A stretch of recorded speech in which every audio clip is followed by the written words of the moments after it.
Como diz Augusto dos Anjos, o homem que nesta terra miserável mora entre feras sente inevitável necessidade de também ser fera. Esses versos me lembram, me inspiraram a fazer um conjunto de posts sobre o 11 de setembro, né, dos 10 anos agora do 11 de setembro. Basicamente são 4 posts. O primeiro, eu queria captar o que aconteceu naquela data comigo e com os amigos que me leem, né, para que desse um panorama de como receberam aquela notícia e qual o impacto que causou em cada um. Recebi uns 100 depoimentos no blog, uma coisa muito interessante. O segundo post, ele já trata da onde veio esse 11 de setembro. Né? Basicamente, ele começa na Guerra Fria, né, no final dos anos 70, com 2 eventos. A revolta popular no Irã, né, que leva ao governo dos ayatollahs, né, os Estados Unidos se alinham ao ditador Saddam Hussein, financiam para que eles atacassem, o Iraque atacasse o Irã numa guerra insana que durou de 80 até 88, um grande financiamento americano. E um outro evento nessa mesma época foi a revolta socialista que houve no Afeganistão, que levou ao poder um conjunto militar que era apoiado pelo Partido Comunista Afegão, que redundou na ocupação russa a Cabul em 79.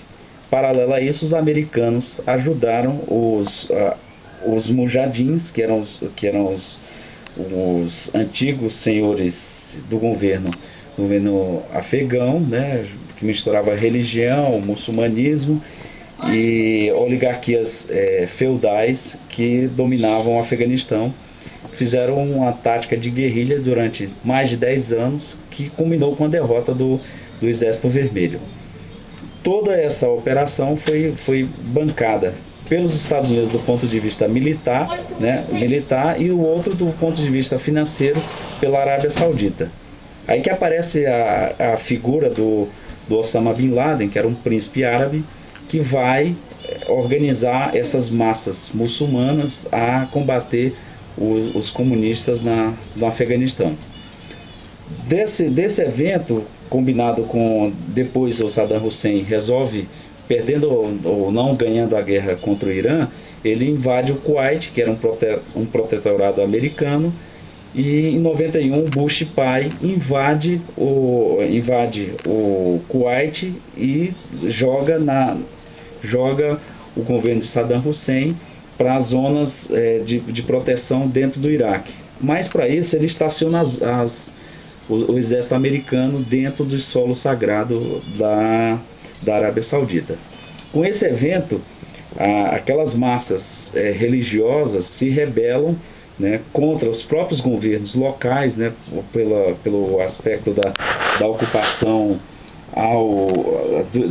dessa região sagrada, e o Osama Bin Laden acaba liderando todas essas revoltas com alguns ataques espetaculares. A rede ABC produziu um programa chamado Passo para o 11 de setembro, onde mostra a trajetória dos ataques e os erros cometidos, né, pela inteligência americana de subestimar esse novo tipo de guerra. Os Estados Unidos tinham vencido a Guerra Fria com a dissolução da antiga União Soviética.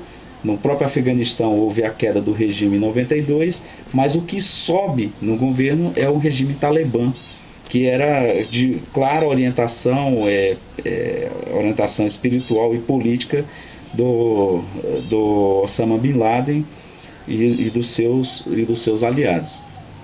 A partir de 93, ele faz o primeiro ataque ao World Trade Center, né, um ataque fracassado no subsolo. Depois houve alguns ataques às embaixadas americanas na África, né, até o ataque de 2001. O outro aspecto que eu trato nos posts foi a reação da imprensa, propriamente dita, no 2001, num evento. Ninguém estava preparado, ninguém imaginava daquela possibilidade de um ataque tão espetacular como foi o ataque às Torres Gêmeas, né? Ninguém tinha a menor ideia.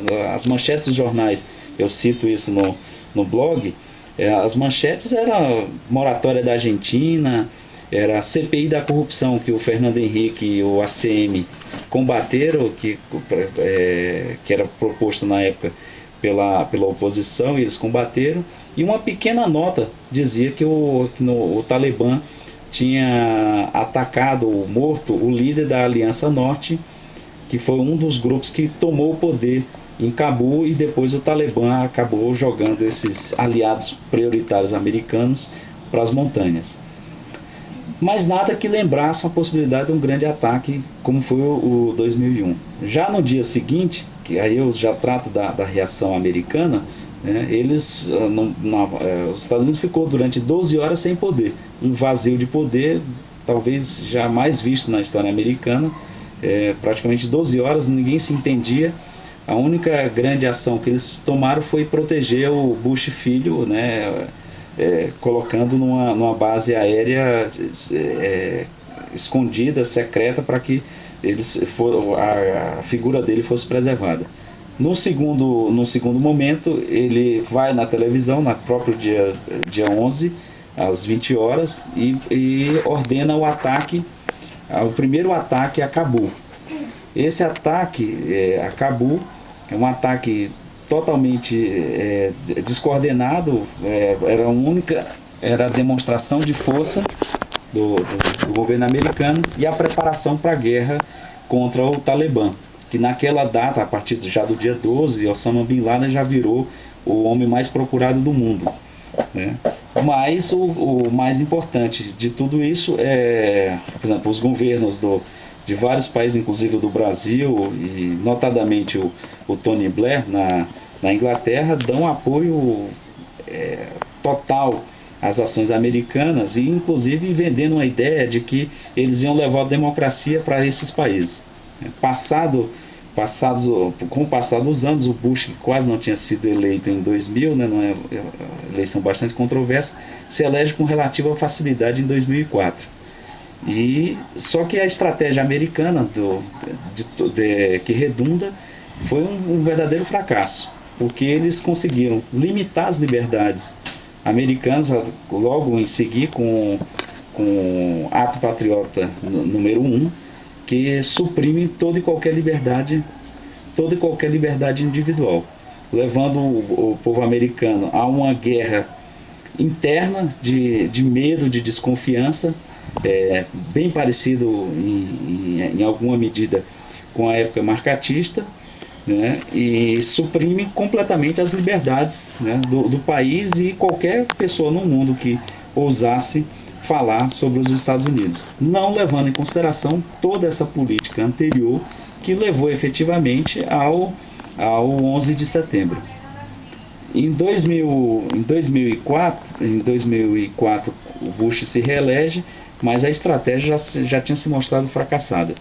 O governo talibã caiu no Afeganistão, depois houve a segunda invasão ao Iraque, que derrubou Saddam Hussein, mas nesses países o que se vê não foi a democracia ou o modo de vida americano. O que se vê foi uma disputa acirrada das grandes empresas americanas, tipo Halliburton, que era comandada pelo Dick Cheney, o vice do Bush Jr., no esforço de reconstrução, ou seja, de ganhar dinheiro e não efetivamente levar a democracia.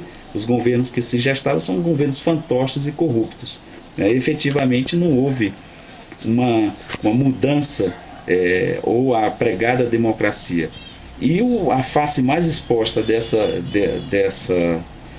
dessa situação é a Abu Ghraib, que é a prisão com torturas e com as imagens chocantes, né, de tortura aos presos políticos nessa prisão que era comandada pelo exército americano.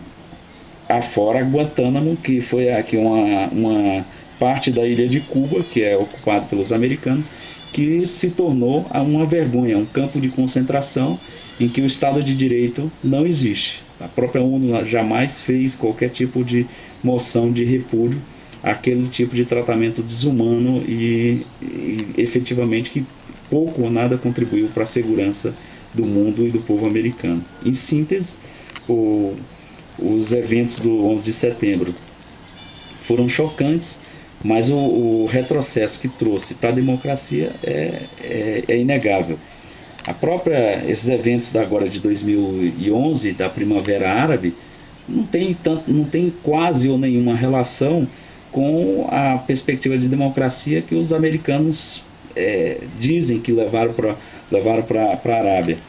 Em particular, porque o principal aliado americano, o Egito, que é onde a revolta foi de maior monta, era o principal aliado americano, a ditadura do Hosni Mubarak.